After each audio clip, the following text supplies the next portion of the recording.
Paz do Senhor, meus irmãos, estou entrando em contato com vocês agora. Deus me deu uma palavra aqui para trazer para vocês, né? A ideia agora é a gente, nesse tempo, né, de distanciamento social, a gente está levando a palavra de Deus, né, até a casa das pessoas que, infelizmente, a gente não pode estar reunido agora, mas a palavra de Deus, ela alcança, né, todos os lugares, independente da forma como nós estamos vivendo, né, dessa circunstância do coronavírus, né, mas nós não podemos deixar de anunciar, de falar da palavra de Deus, de levar a palavra de Deus para as pessoas, porque a palavra de Deus ela é um alimento. Por isso que a partir de hoje, todos os dias nós vamos estar trazendo uma palavra, algo de Deus para o coração de vocês, um devocional, para que nós possamos estar nos alimentando da palavra de Deus, tá? Hoje a palavra que eu quero trazer para vocês está lá em 2 Coríntios, capítulo 4, versículo 18. Que diz o seguinte: não atentando nós nas coisas que se veem, mas nas que não se veem, porque as que se veem são temporais, são momentâneas, e as que não se veem são eternas. Glória a Deus. Então, essa declaração que Paulo falou ali no livro de 2 Coríntios, né, tá num contexto de encorajamento, né, e esse é o meu objetivo para trazer hoje para você. Primeiro encorajamento hoje que eu tô trazendo para vocês é sobre nós, nesses dias que nós estamos vivendo, nós não perdemos a nossa fé. Sim, nós podemos perder a nossa fé, nós podemos estar desanimados, nós podemos estar angustiados, mas nós não podemos perder a nossa fé.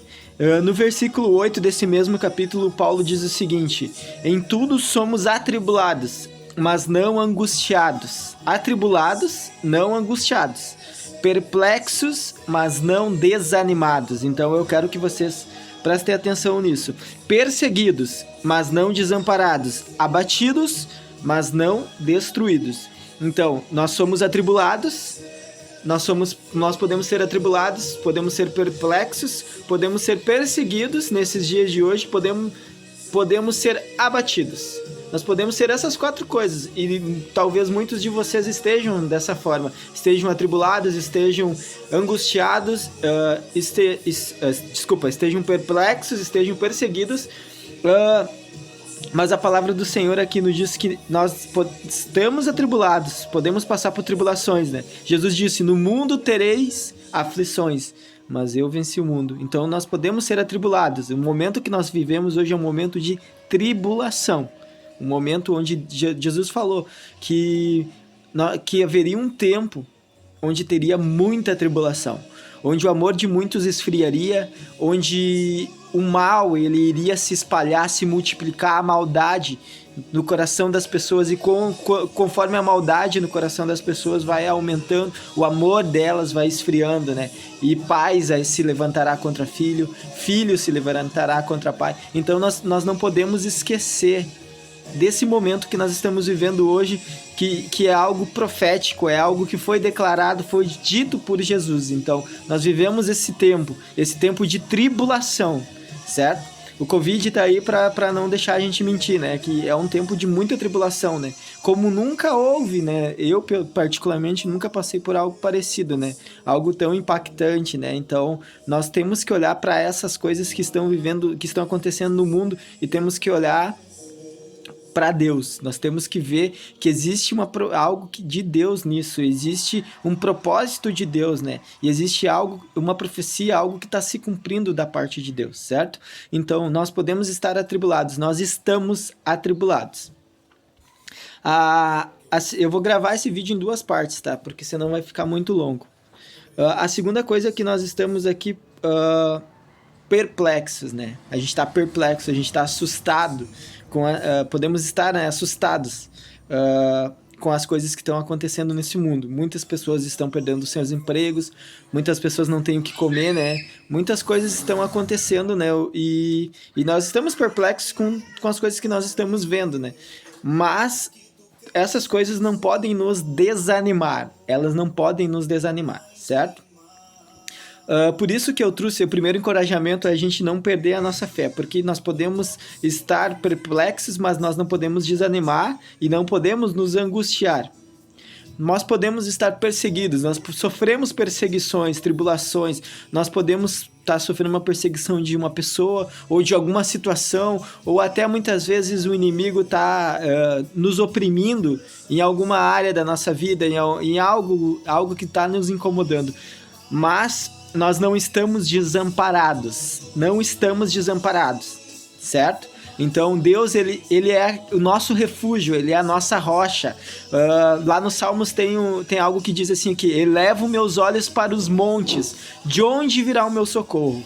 E ele responde, o meu socorro virá do Senhor que fez os céus e a terra. Então quando aqui Paulo fala ali que nós não temos que olhar para as coisas que vêm, mas para as coisas que não se veem, em outro capítulo ele também fala olhar para as coisas que são do alto e não para as coisas que são terreno.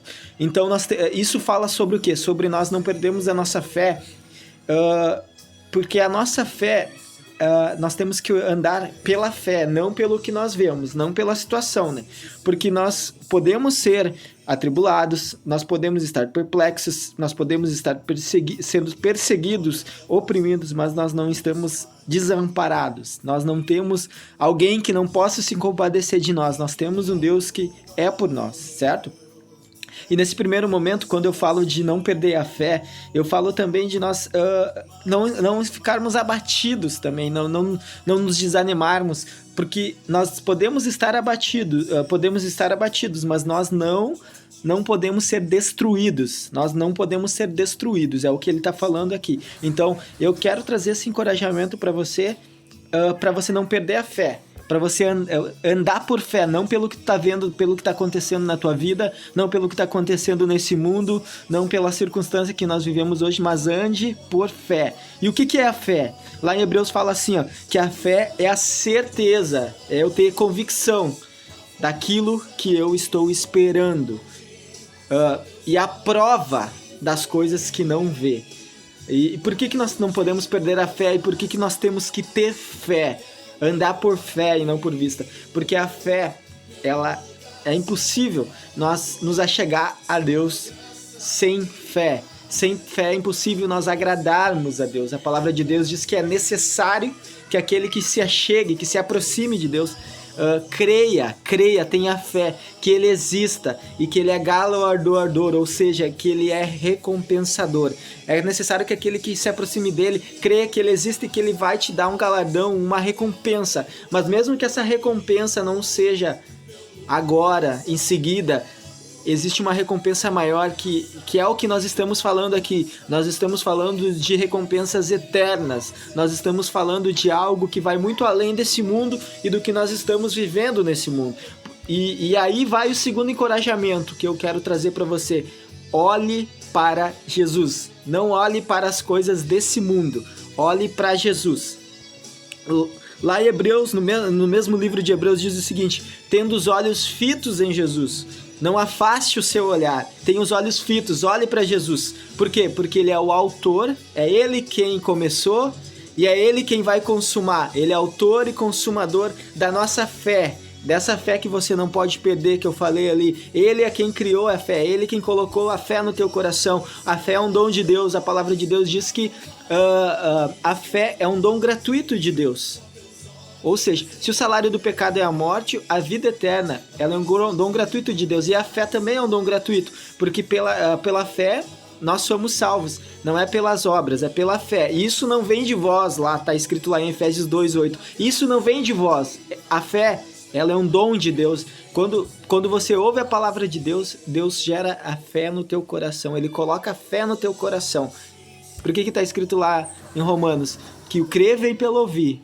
A fé vem pelo ouvir e ouvir da palavra de Deus. Então, quando você ouve a palavra de Deus, quando Deus fala com você através da sua palavra, Ele gera fé no teu coração, que é um dom, é algo que vem de Deus. Não vem do ser humano, da carne, mas vem de Deus. Então, tenha os olhos fitos, não afaste teu olhar de Jesus, porque Ele é o autor da tua fé, Ele é o consumador da tua fé. E aqui diz também que pela alegria que foi proposta, ele suportou a cruz. Então, desprezou a vergonha, desprezou as pessoas que estavam zombando dele, desprezou tudo aquilo que estava na volta dele, os líderes judeus falando: se tu és o Cristo, desce dessa cruz. Diz que é o Cristo, mas não pode salvar a si mesmo, não pode salvar a si mesmo. Mas na verdade Jesus devia estar pensando assim: Pai, perdoa eles não sabem o que eles fazem, eles não sabem o que eles estão falando, porque eu tô aqui não é por eu tô aqui por eles, pelas pessoas que estão zombando de mim. Ou seja, ele escolheu morrer em nosso lugar para que nós tenhamos fé, para que nós tenhamos vida, para que nós não percamos a nossa fé. Então, aquilo ali que para nós pode ser um sacrifício, para ele foi uma alegria suportar a cruz, desprezar a vergonha. Por quê? Porque ele é Deus. Ele sabe de todas as coisas. Ele sabe, ele escolheu morrer em nosso lugar, ele escolheu levar o castigo que nos traz a paz, que nos traz a alegria, ele escolheu levar em nosso lugar.